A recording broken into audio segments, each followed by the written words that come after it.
ভারত সবসময় বলে তারা আমাদের বন্ধু রাষ্ট্র, কিন্তু তাদের আচরণে আসলে সেটা কখনোই প্রমাণিত হয়নি। তারা সবসময় আমাদের সার্বভৌমত্বকে অসম্মান করে এসেছে, আর বর্ডারে নিরীহ বাংলাদেশিদেরকে হত্যা করেছে।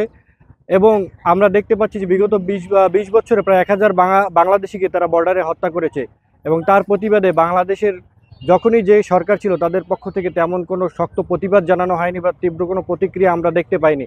বর্তমানেও দেখা যায় যে ইন্টারিম সরকার, যাদের প্রতি আমরা অনেক আস্থা এবং আমাদের অনেক আশা কাজ করে, তারাও দেখলাম তাদের পররাষ্ট্র সচিব, আমাদের পররাষ্ট্র সচিব সে বলল যে আসলে এর কোনো মানে প্রতিকার তার নাকি জানা নাই, জানা থাকলে আমাদের কাছে সে জানতে বলছে। তো আমার প্রশ্ন হচ্ছে, আপনি তাহলে এই দায়িত্বে আছেন কি জন্য?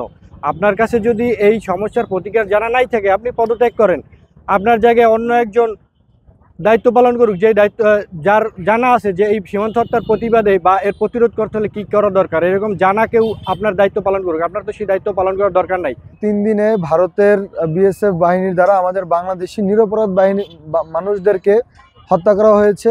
আমরা ইন্টারিমের কাছে জবাব চাই এবং সীমান্ত প্রতিরক্ষা যাতে আরও জোরদার হয়, এজন্য আমরা আজকে দাঁড়িয়েছি, যাতে আমাদের দেশের কোনো নিরপরাধ মানুষকে আর এভাবে অন্যায়ভাবে হত্যা করা না হয়, সেদিকে ইন্টারিমের প্রতি আমরা জোর আহ্বান জানাচ্ছি। আরও একটা বাচ্চা মেয়েকে মারছে।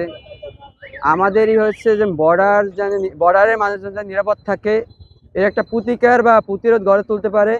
এবং ইন্টারিমের কাছে একটাই অনুরোধ বা আমাদের একটাই দাবি, অন্য দেশের প্রভাব যেন বাংলাদেশে খাটাতে না পারে, এই দিকটা লক্ষ্য রাখতে হবে।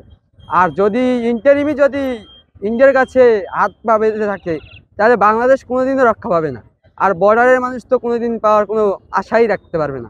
তাই বাংলাদেশি জনগণ প্রায় 5 জনের মতো হত্যা হয়েছে, এবং এই হত্যাকার্য নতুন নয়, এটা আমরা আরো আগে থেকে শুনতে আসছি। আমাদের বোন ফেলানি থেকে শুরু করে প্রায় গত 20 বছরে 1000-এর উপরে, যেটা আমরা শুনে আসছি যে একটা দেশের সাথে যুদ্ধ চললে না হয় বর্ডারে হত্যা হবে বা এরকম নিঃসন্দেহ হবে, কিন্তু আমাদের সাথে শুনছি ভারত নাকি আমাদের বন্ধু রাষ্ট্র, কিন্তু তারা এরকম হত্যাযজ্ঞ চালাচ্ছে, কিন্তু আমাদের ইন্টারিয়াম কিছু বলছে না।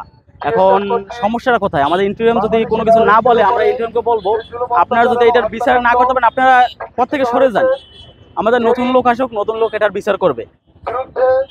গোটা বিশ্ব দেখছে, আজকে বা 2 দিন আগে হত্যা করছে, এটা নতুন না। তারা বাংলাদেশের উপরে জুলুম নিপীড়ন নির্যাতন করে আসছে।